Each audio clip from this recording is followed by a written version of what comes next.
ہائے، hello, good morning, good evening, good night, good bye, namaste. حجر اسود کو بوسہ دینا ناجائز ہے۔ حجر اسود کو بوسہ دینے سے گناہگار ہوگا۔ زناور بچیاں، وہ گدھے، وہ دلے، ایسے شخص کا جماعت کے ساتھ نماز مسجد میں حاضر ہونا ناجائز ہے۔ بکواس نہیں کر، تیری کیا اوقات ہے، تیری کیا حیثیت ہے؟ بلند آواز سے تلاوت کرنا بھی ناجائز ہے۔ بسم اللہ الرحمن الرحیم، نحمده ونصلی علی رسوله الکریم، اما بعد۔ عن ابی موسیٰ الاشعری رضی اللہ تعالی عنہ قال قال رسول اللہ صلی اللہ علیہ وسلم المسلم من سلم المسلمون من لسانه ویدہ۔ میرے محترم بھائیو، دوستو اور بزرگوں، معاشرت کے احکام کے متعلق کچھ باتیں عرض کرنا چاہتا ہوں۔ چونکہ ہم اس دنیا میں رہتے ہیں تو دنیا میں انسان اکیلا نہیں رہتا، نہ اکیلا رہتا ہے، نہ اکیلا رہ سکتا ہے، نہ اکیلا رہنے کا حکم دیا گیا۔ مل جل کر رہنے کا حکم دیا گیا ہے، اور مل جل کر رہنا انسان کی ضرورت ہے۔ کوئی شخص یہ کہے کہ میں اس دنیا میں آج کے بعد میں کسی سے کوئی تعلق نہیں رکھوں گا، کوئی واسطہ نہیں رکھوں گا، میں اکیلا تنہا زندگی گزاروں گا، یہ ہو نہیں سکتا۔ ہر لمحے، ہر موڑ پر کسی نہ کسی سے واسطہ اس کو پڑتا ہے، کبھی گھر والوں سے، کبھی دوستوں سے، کبھی پڑوسیوں سے، کبھی بازار والوں سے، کبھی جہاں کام کرتا ہے وہاں کے لوگوں سے۔ تو ہر لمحے، ہر موڑ پر کسی نہ کسی سے واسطہ پڑتا ہے۔ اب سوال یہ پیدا ہوتا ہے، جب کبھی کسی سے واسطہ پڑے تو ان کے ساتھ کیسا معاملہ کرنا چاہیے، کیا رویہ اختیار کرنا چاہیے؟ اس کو معاشرت کے احکام کہا جاتا ہے، اور یہ اسلام کا ایک بہت بڑا شعبہ ہے۔ اسلام کے بنیادی 5 شعبے ہیں: عقائد، عبادات، معاملات، اخلاق، معاشرت۔ تو یہ معاشرت اسلام کا ایک اہم شعبہ ہے، لیکن ہمارے معاشرے نے معاشرت کے احکام کو یکسر نظر انداز کر دیا، اور اس کو دین کا حصہ ہی نہیں سمجھا جاتا۔ تو یہ حدیث جو میں نے آپ کو سنائی، اس معاشرت کے احکام کی یہ بنیاد ہے۔ المسلم من سلم المسلمون من لسانہ ویدہ۔ مسلمان وہ ہے جس کے زبان اور ہاتھ سے دوسرے لوگ محفوظ ہیں، یعنی اس کے ہاتھ سے اور زبان سے دوسروں کو تکلیف نہ پہنچے۔ گویا اس حدیث میں مسلمان کی پہچان بتائیے کہ مسلمان وہ ہے جس کے اندر یہ صفت پائی جائے۔ تو جس مسلمان کے اندر یہ صفت نہ ہو، جس مسلمان سے دوسروں کو تکلیف پہنچے اس کی زبان اور ہاتھ سے، گویا کہ وہ مسلمان کہلانے کا مستحق ہی نہیں ہے۔ اس حدیث کا مقصد یہ ہے۔ لیکن نوافل ہے، مستحبات ہے، ذکر اذکار ہے، تسبیحات ہے، ان کا معاملہ یہ ہے کہ کرو تو انشاءاللہ آخرت میں ثواب ملے گا، اور نہ کرو تو کوئی پکڑ نہیں، کوئی اجر نہیں۔ قیامت کے دن نہیں پوچھا جائے گا کہ تم نے ذکر و اذکار کیوں نہیں کیے، تم نے نوافل کیوں نہیں پڑھے۔ لیکن اگر تمہاری ذات سے دوسرے کو تکلیف پہنچے تو یہ کبیرہ گناہ ہے، اس کی پکڑ ہوگی، اس کی پوچھ ہوگی۔ اسی وجہ سے فقہاء کرام فرماتے ہیں کہ اگر کبھی نوافل اور مستحبات کا اسلام کی معاشرتی احکام کے ساتھ تعارض ہو جائے تو نوافل اور مستحبات کو چھوڑ دیا جائے گا، معاشرتی احکام کو اختیار کیا جائے گا، معاشرتی احکام پر عمل کیا جائے گا، نوافل اور مستحبات کو ترک کیا جائے گا۔ اس کی اہمیت کا آپ اندازہ اس بات سے لگائیں، جماعت کے ساتھ نماز پڑھنے کی کتنی تاکید کی گئی ہے۔ آپ علیہ الصلوۃ والسلام بیماری کی حالت میں 2 بندوں کے سہارے سے جماعت میں شریک ہوئے، اور اتنی تاکید کی گئی ہے، آپ نے فرمایا کہ جماعت کے ساتھ نماز ہو رہی ہو اور کچھ لوگ پھر بھی اپنے گھروں میں بیٹھے ہوں، اپنے بیٹھکوں میں، دفتروں میں، بازاروں میں، ہوٹلوں میں، ملوں میں، کارخانوں میں، کچہریوں میں بیٹھے ہوں، اور ادھر جماعت کی نماز ہو رہی ہو، تو میرا دل چاہتا ہے کہ میں لکڑیاں جمع کروں اور ان کے گھروں کو، ملوں کو، کارخانوں کو، ہوٹلوں کو، ان کے دفتروں کو آگ لگا دوں۔ اتنے آپ غضبناک ہوئے ہیں، اتنے غصے ہوئے ہیں، جماعت کی اتنی اہمیت ہے۔ لیکن دوسری طرف ایک شخص ایسا ہے جو ایسی بیماری میں مبتلا ہو گیا ہے جس بیماری سے لوگوں کو گن محسوس ہوتی ہے، لوگوں کو تکلیف ہوتی ہے، اس کی بدبو سے یا اس بیماری سے لوگوں کو گن محسوس ہوتی ہے، تو شریعت نے ایسے شخص کے متعلق یہ حکم دیا ہے کہ ایسے شخص کا جماعت کے ساتھ نماز مسجد میں حاضر ہونا ناجائز ہے۔ وہ گھر میں ہی نماز پڑھے، اگر مسجد میں آ کر نماز پڑھے گا جماعت کے ساتھ تو گناہ گار ہوگا، کیونکہ اس کے ذریعے دوسروں کو تکلیف پہنچے۔ اب اندازہ لگائیں، یہ اسلام کی تعلیمات ہے، اہم عبادت کو چھڑوایا جا رہا ہے۔ جماعت کے ساتھ نماز پڑھنا واجب ہے۔ میں نے نوافل اور مستحبات کی بات کی نا، نوافل اور مستحبات تو دور کی بات، یہ جماعت کے ساتھ نماز پڑھنا بعض فقہاء کرام کے ہاں واجب ہے، بعض کے ہاں سنت مؤکدہ لیکن قریب الوجوب ہے۔ لیکن اتنا اہم عبادت کو چھڑوایا جا رہا ہے، کس لیے؟ لوگوں کو تکلیف سے بچانے کے لیے۔ یہ اسلام کی تعلیمات ہے۔ افسوس مغرب ہمیں انسانی حقوق کا درس دیتا ہے، کاش کہ وہ اسلام کا مطالعہ کرتا۔ حجر اسود کو بوسہ دینا کتنی اہمیت ہے، کتنی فضیلت ہے۔ آپ نے فرمایا کہ حجر اسود کو بوسہ دینا ایسا ہے گویا کہ اللہ تعالیٰ اس کے ساتھ مصافحہ کیا، اور حجر اسود کے ساتھ حجر اسود کا بوسہ لینے سے گناہیں اللہ تعالیٰ جاڑ دیتا ہے۔ آپ علیہ الصلوۃ والسلام نے بوسہ لیا، صحابہ کرام نے بوسہ لیا، کتنی اہمیت اور فضیلت ہے۔ لیکن حجر اسود کو بوسہ لینے کے لیے لوگوں کو دھکے دینا پڑے، صفوں کو چیرنا پڑے، لوگوں کو تکلیف پہنچانے کا اندیشہ ہو، تو پھر حجر اسود کو بوسہ دینا ناجائز ہے۔ حجر اسود کو بوسہ دینے سے گناہ گار ہوگا۔ حاجی تو بڑے شوق سے کہتے ہیں نا، حاجی سے پوچھا میں نے تو اس مرتبہ حجر اسود کو بوسہ دیا، ایک کیسا بوسہ دیا؟ بڑا ہجوم تھا، بڑا رش تھا، میں نے تو دھکے دیے، چیرا اور گیا اور اپنے آپ کو پہنچایا، تو بڑا فخر محسوس کرتا ہے، میں نے تو بڑا نیکی کا کام کیا، میرے تو گناہ معاف ہو گئے۔ حقیقت یہ ہے کہ گناہ میں اضافہ ہو گیا۔ فقہاء کرام فرماتے ہیں تو اہم عبادات کو چھڑوایا جا رہا ہے لوگوں کو تکلیف سے بچانے کے لیے۔ آپ اندازہ لگائیں کتنی اہمیت ہے، معاشرت کے احکام ہیں۔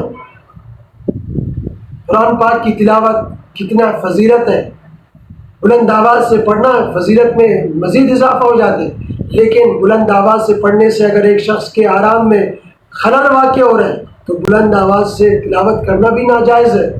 آپ علیہ الصلوۃ والسلام تہجد کے لیے اٹھتے ہیں بڑے دھیمے دھیمے انداز میں اور بڑے آہستہ آہستہ کہ زوجہ ان کی نیند خراب نہ ہو۔ تو یہ معاشرتی احکام ان کو سیکھنا۔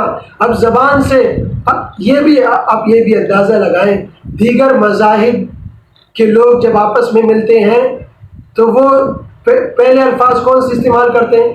ہائے، hello, good morning, good evening, good night, good bye, نمستے۔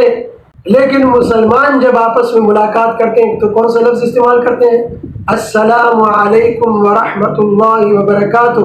پہلا لفظ سلامتی کی دعا دینا ہے، سلامت رہو، تم پر سلامتی ہو، میری طرف سے تم سلامت رہو۔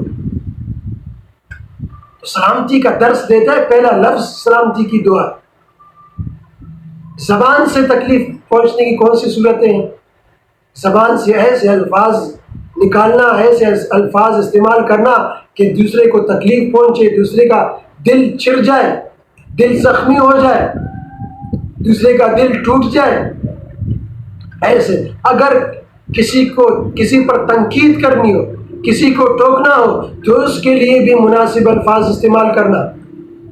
کسی شخص نے کوئی غلط کام کر دیا، کوئی غلط بات کہہ دی تو اس کو ٹوکنا ہے تو ٹوکنا بھی مناسب الفاظ میں کہ بھائی دیکھو آپ نے اچھی بات نہیں کہی ہے، آپ نے یہ جو الفاظ استعمال کیے مناسب الفاظ استعمال نہیں کیے، دوبارہ اس طرح کے الفاظ استعمال نہیں کرنا۔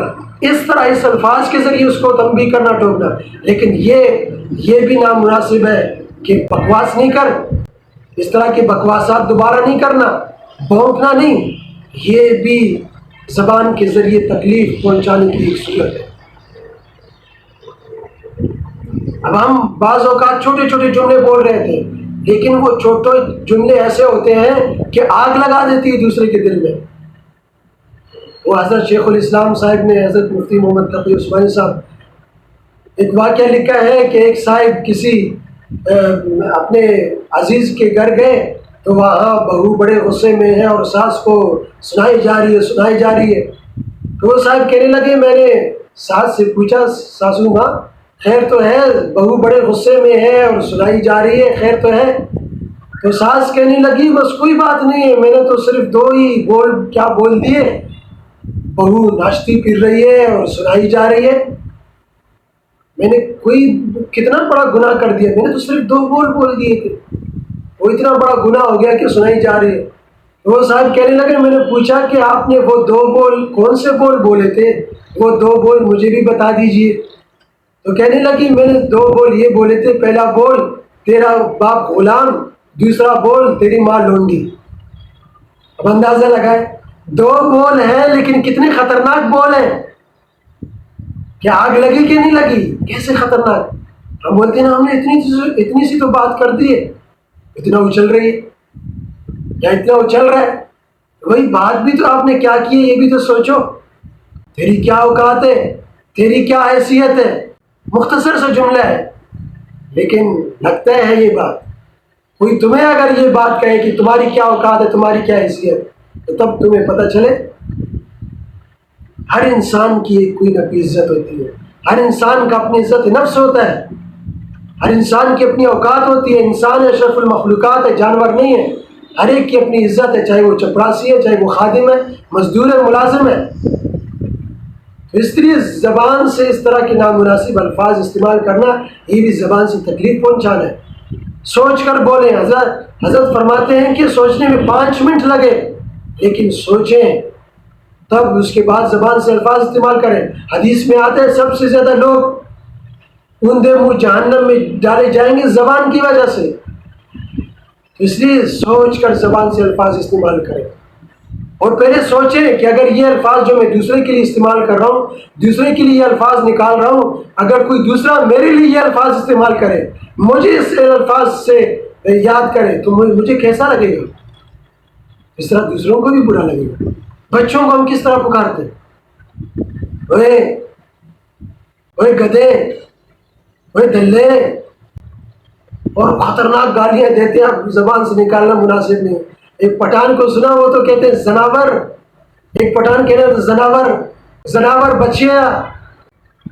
یہ کیسے الفاظ ہیں؟ بچوں کی کیا تربیت ہوگی جب اس طرح کے الفاظ نکالیں گے؟ بچوں کی کیا تربیت ہوگی؟ اس لیے مناسب الفاظ کا چناؤ کریں. اور ہاتھ کے ذریعے کس طرح تکلیف پہنچانا ہے؟ ایک تو مار داڑ، یہ تو واضح ہے. اور بھی بہت سی صورتیں ہیں جو زبان کے ذریعے تکلیف پہنچانا ہے.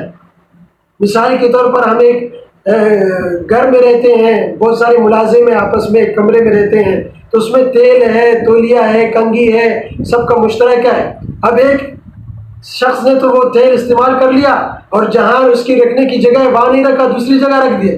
تو اب دوسرا شخص آیا، اس تیل نہیں مل رہا، تلاش کر رہا ہے، تو یہ ہاتھ کے ذریعے تکلیف پہنچا رہا ہے. یہ بھی اسی میں داخل ہے کہ وہ ڈھونڈ رہے، اس کو تکلیف پہنچ رہی ہے. گھروں میں یہی صورتیں ہیں، جو چیز جہاں رکھنے کا ہے وہاں نہیں رکھتے، کہیں اور رکھ دیتے ہیں. اب دوسرا بھائی ہے، بہن ہے، ماں ہے، جو بھی ہے، وہ تلاش کر رہی ہے. اس کے لیے ایک ٹینشن ہے نا، اس کو تکلیف پہنچانا، یہ ہاتھ کے ذریعے تکلیف پہنچانا. اسی طرح راستے میں کوئی کچرا پھینک دیا، کوئی روڑا پھینک دیا، کوئی چھلکا پھینک دیا، کوئی کانٹا پھینک دیا، تو یہ ہاتھ کے ذریعے لوگوں کو تکلیف پہنچی. ہمارے کتنا ماحول احتجاج کے دوران ٹھہرے جلا رہے ہیں، تو یہ ٹھہرے جلانے، روڈ سڑک خراب ہو گئی تو لوگ جو گزر رہے ہیں، موٹر سائیکل گاڑی والے، ان کو تکلیف نہیں پہنچی. ان کا گاڑی لگ رہا ہے، ان کا گاڑی کا برا حال ہو رہا ہے، راستے میں ہم گزر رہے ہیں. حکومت نے تو سڑک ڈال دی ہے، اب آپ نے کیا کیا ہے؟ اپنا پانی کا لین لے جانا ہے، سڑک کھود دی، اور کھودنے کے بعد مٹی صرف اتنا ڈالا ہے کہ آپ کا پیر چھپ گیا اور باقی ایسے چھوڑ دیا. کتنی ساری ایسے گڈھے کھودے ہوئے ہوتے ہیں لوگوں نے اپنے پیر پلین لے جانے کے. بھائی گڈھا کھودو، ضرورت ہے، ٹھیک ہے، اس کے بعد بھرائی کرو اچھی طرح. کتنا لوگوں کو تکلیف پہنچ رہی ہوتی ہے، لوگوں کی گاڑیاں خراب ہو رہی ہیں. ٹریفک جام ہے، وہاں کیا کر رہے ہیں؟ سائڈ سے نکلنے کی کوشش کر رہے ہیں، گھسنے کی کوشش کر رہے ہیں، یا گاڑی آپ نے غلط پارک کر دی ہے. تو یہ ساری صورتیں ہیں. حضرت تھانوی رحمۃ اللہ علیہ کی کتاب ہے آداب المعاشرت، وہ ہر گھر میں ہونا چاہیے، اس کا خود بھی مطالعہ کریں اور اپنے بچوں کو بھی اس کو سکھائیں، سمجھائیں، بچوں کی تربیت کریں کہ یہ آداب ہے، یہ معاشرت کے احکام ہے، یہ آداب ہے، ان کو سیکھنا، ان کو سمجھنا۔ یہ بھی حرام کام ہے، ہم تو شراب کو حرام کہتے ہیں، ناجائز کہتے ہیں، زنا کو حرام کہتے ہیں، ناجائز کہتے ہیں، یہ بھی جو لوگوں کو تکلیف پہنچا رہے ہیں زبان کے ذریعے، ہاتھ کے ذریعے، تو لوگوں کو تکلیف پہنچانا یہ بھی حرام ہے، ناجائز ہے، یہ بھی دین کا ایک حصہ ہے۔ اور آپ نے فرمایا جب تک لوگوں کے حق ادا نہیں کرو گے میرا حق ادا نہیں ہوگا۔ ایک شخص ہے آ کے نماز کی بڑی پابندی کرتا ہے، نماز کے بعد جا کے ہزاروں گالیاں دیتا ہے لوگوں کو، یہ اس لیے معاشرے کے آداب کو بھی سیکھنا اور سمجھنا۔ اللہ تعالیٰ ہمیں سمجھنے کی اور عمل کرنے کی توفیق عطا فرمائے۔ وآخر دعوانا ان الحمد للہ رب العالمین۔